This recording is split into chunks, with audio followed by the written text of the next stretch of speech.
Welcome back. Dr. Kori Schake is a research fellow at the Hoover Institution and co-author of Warriors and Citizens with Secretary of Defense James Mattis.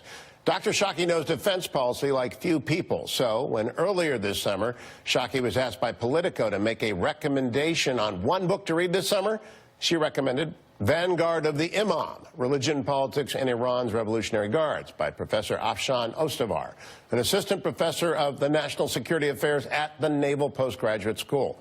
It is indeed a remarkable read, and Professor Ostovar joins me now. Professor, welcome. It's great to have you here. Thanks for having me. I just devoured Vanguard of the Imam, and I think it's an amazing book. I'm going to put it up there with the Looming Tower because it takes us in the IRGC, and I'm going to call it the IRGC. Can you briefly describe for people the component parts of the IRGC, the Basij, the Quds Force, just how it's organized? Yeah, so the IRGC has a parallel military to Iran's regular military. It has an air force, has a land force, it has a naval force. It also has a very large popular militia known as the Basij Popular Militia, which is an all-volunteer force, mostly non-professional in the sense that they're not paid.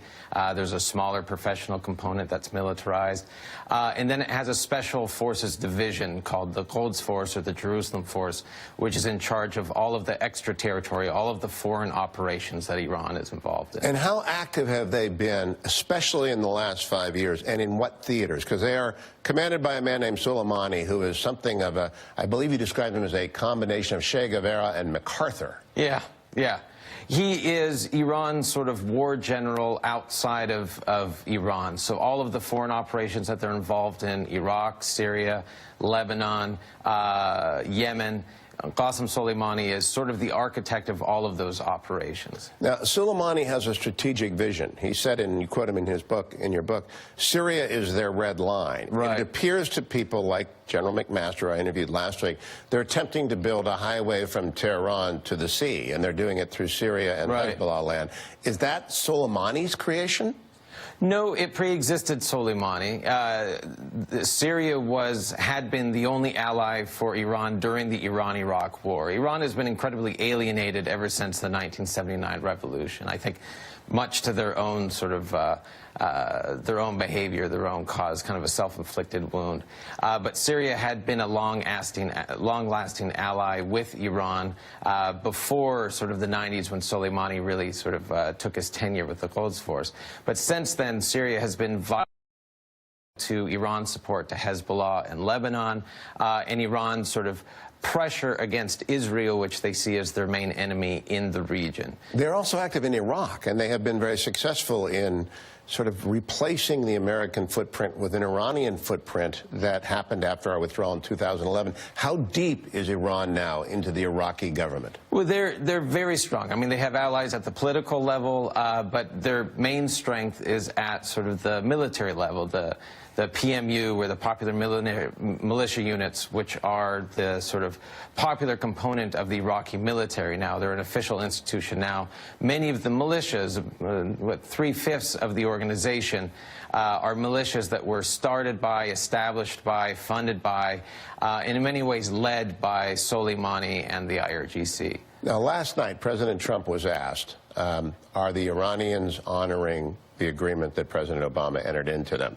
In Vanguard of the Imam, you've gone to press before that, obviously. Right. He said they're not honoring the spirit. General McMaster told me the same thing last week on this show. Do you think the Iranians are honoring the spirit of that agreement? Well, I think in some ways the spirit is the wrong way to look for it. We talk about the spirit. The Iranians talk about the spirit. What we both obviously disagree with what the spirit of the agreement was. So to my feeling, there is no spirit of the agreement. It's an agreement. It has vague language. It has specific language. And it's in those vagaries that they disagree of what the spirit is.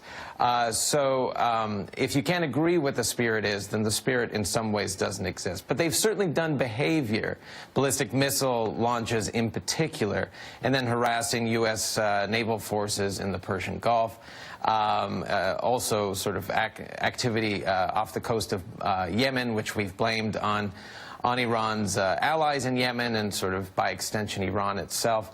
That's doesn't correspond with a major sort of, not detente, but a major political agreement between the two countries. So, are those naval forces IRGC controlled? Because I asked General McMaster last week, there are rules of engagement. We're going to sink them if they come too close. Right. Are they trying to provoke that? No, I think they're trying to harass us. I think they are trying to probe red lines. I think they're trying to show a resolve that they are going to be sort of in our face. They're going to be a nuisance so long as that we are operating in the Persian Gulf. What the IRGC wants to achieve more than anything is for U.S. forces to leave the Middle East. They want them out of the Persian Gulf, out of Iraq, out of the Arab states. You know what Vanguard of the Imam does is provide great historical clarity as to where the Shia-Sunni split came from, how enduring it is, how deep it is, and how it's not going to go anywhere. Right. And do you think Americans are ready for this sort of, it's a giant conflict of which we are a small part between the Sunnis, the Israelis, and the Iranian Shia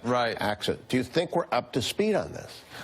I think in some ways we're naive into thinking that we can affect it too much. I think the competition between Iran and its neighbors, and even Turkey to a lesser extent, is a regional competition that is really below our radar. I think American foreign policy can only do so much, and I think one of the biggest problems, both in American sort of punditry, but also policy making, but even in the Middle East and their state sort of decision making, is that the United States can do a lot to solve the Middle East problems. I mean, from my perspective, the Middle East problems begin and end with the behavior of Middle East states towards each other and towards their own populations. Let me close. We got about a minute and a half, Doctor. And again, Vanguard of the Imam, everyone should read it. Ayatollah Khamenei is the second supreme leader after Ayatollah Khomeini. Right. When he dies, you write, this is a central quandary, 4 big problems for the IRGC. What happens when he dies?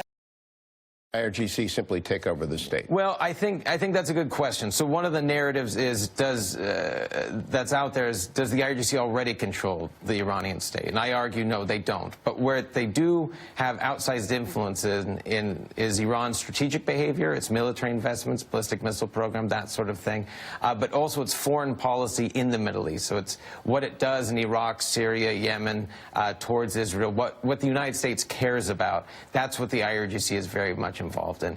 If the Supreme Leader dies, the IRGC has a decision to make. And that decision is going to be, are they going to get greedy and push for more control over Iranian decision-making, sort of writ large, both domestic policy... Supreme Leader Soleimani, perhaps?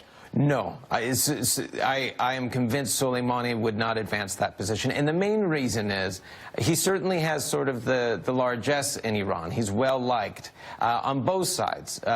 He's very much a national character, and this is sort of why I mentioned MacArthur, right? He has that sort of prestige to him. But he could not replace Soleimani because the replacement of Soleimani must be a Shia cleric. It must be a man of religion. Dr. Ostovar, terrific book. Thank you for joining me.